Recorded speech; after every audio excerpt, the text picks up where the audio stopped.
Когда вы уходите от нарцисса, он может делать вид, что ему все равно. Но за этим таким показным равнодушием на самом деле скрывается целая буря эмоций. Меня зовут Евгений Масеев, я психиатр и психотерапевт. Я давно работаю в теме психологии отношений. И сегодня мы поговорим о 5 таких реакциях и разберем также механизмы, которые происходят в душе нарцисса, когда вы его оставляете. Если вам эта тема интересна, ставьте лайк под видео, подписывайтесь на мой канал, чтобы не потерять меня. И мы начинаем. Первая вещь, которая произойдет с нарциссом, когда вы уходите от него, это обвал самооценки.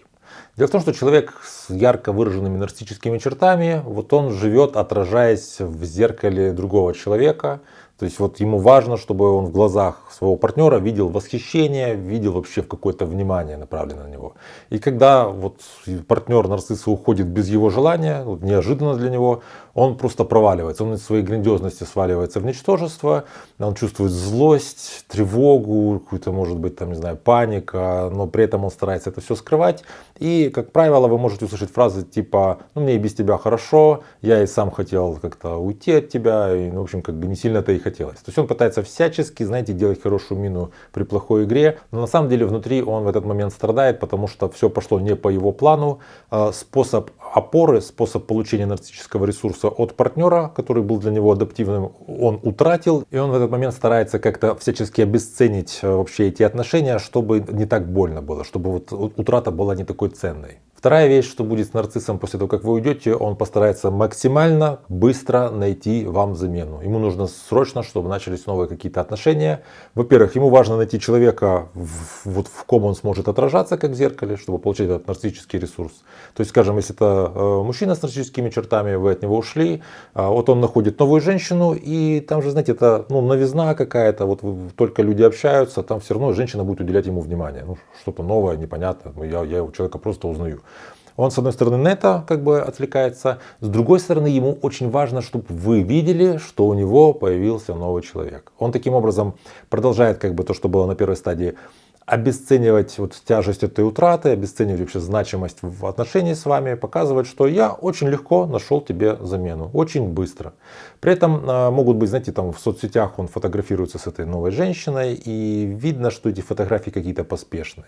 Ну вот вроде бы вы недавно еще были вместе, потом вы расстались, и как будто бы тут предполагается, что человеку как-то нужно прийти в себя. Но нет, он уже с этой женщиной, с какой-то новой, они куда-то вот съездили, там, не знаю, отдохнули.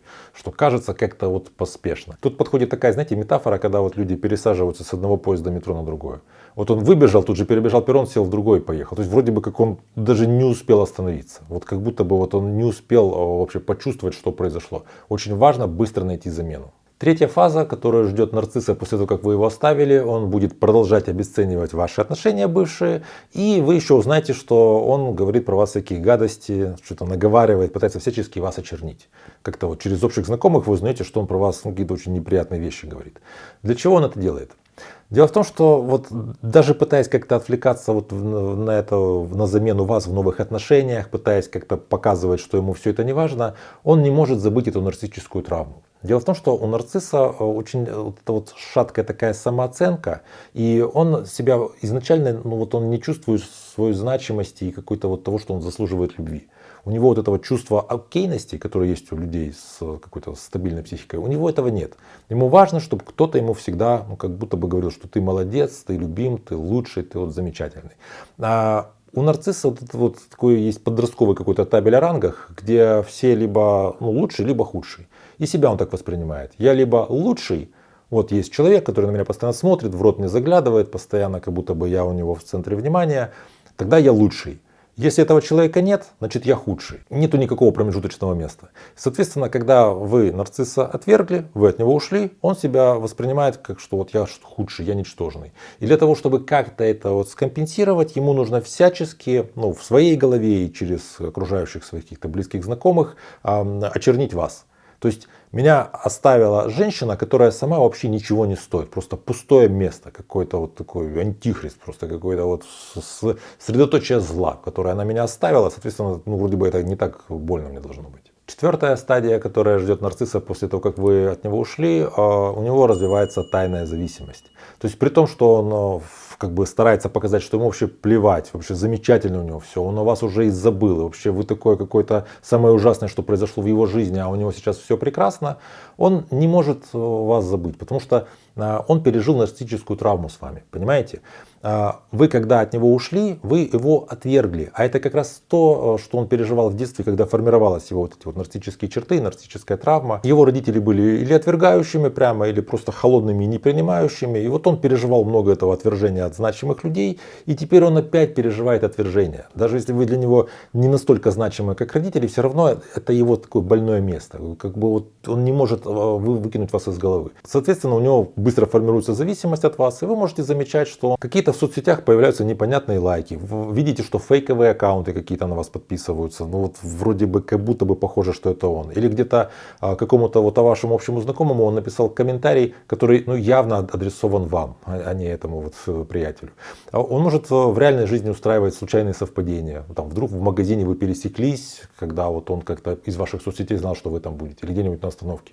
То есть он пытается всячески показать, что вообще он забыл о вас, ему уже не важно, и вообще были худшее, что в его жизни произошло, а ему так прекрасно, замечательно, но ведет он себя ну, как такой сталкер, то есть он зависит от вас. Пятая стадия, которую переживает нарцисс, когда вы от него ушли, это вот это осознавание внутренней пустоты.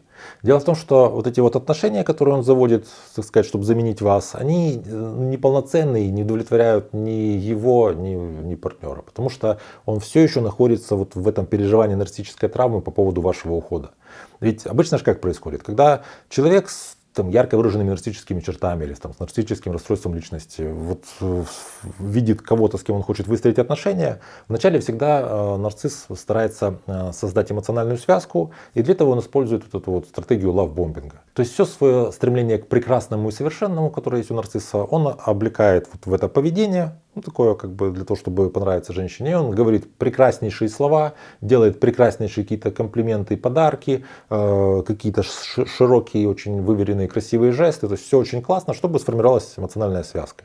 Но в данном случае он не может полностью отдаться этим отношениям, потому что он думает о вас. Ему важно понять, что там с вами происходит. Ему важно как-то вот пережить эту нарциссическую травму, как-то вот, чтобы вот вроде бы вы его обратно приняли, что уже невозможно, конечно же. И очень скоро он находит себя в ситуации, когда вот эти отношения, они какие-то либо поверхностные, либо уже развалились, и никому они не нужны. А о вас он думает, он замечает эту зависимость, он понимает, что он постоянно там мониторит ваши соцсети, и вот он начинает переживать вот это острое ощущение нехватки вас. Причем не вас как человека, не вас как личности, с которой он хотел бы выстроить отношения, а вас как источника вот того нарциссического ресурса, который он получал, и вас как источника этой нарциссической травмы. То есть ему важно вернуть вас, чтобы таким образом как будто бы вернулись его родители в том детстве, которое уже осталось в прошлом. Понимаете, он хочет как бы переиграть прошлое, что, конечно же, невозможно. Снаружи вы можете видеть все такого же человека, который кажется уверенным, счастливым и радостным, но вы можете замечать, что вот эти вот улыбки его, какие-то уверенные фразы, в них есть что-то искусственное.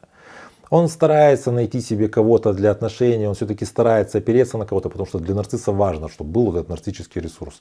Но у него это не выходит, и вот вы можете замечать, просто видно по человеку, когда у него, не знаю, там, пониженное настроение, когда у него какая-то, пускай даже латентная депрессия, когда у него повышенный уровень тревоги, и он старается показывать, что у него все прекрасно, все замечательно, но вот по нему видно, что он какой-то такой потрепанный внутри. Если нарцисс не убегает от этого ощущения пустоты, не пытается как-то от него отвлечься, не вытесняет его, а вот он начинает чувствовать, позволяет себе понять, что ему плохо без вас, то у него появляется возможность для какого-то роста. Иногда в такой ситуации такой человек с нарциссическими чертами обращается к психотерапевту за помощью. И есть возможность постараться найти опору в виде какого-то более просоциального нарциссического ресурса. Потому что нарциссическим ресурсом может быть не только партнер, которого ты разрушаешь, это может быть работа, это может быть какая-то деятельность, какая-то социальная активность. Это может быть в конце концов общение с людьми, которое становится более экологичным, менее разрушительным, и нарциссу все так же важно получать какое-то социальное такое подкрепление,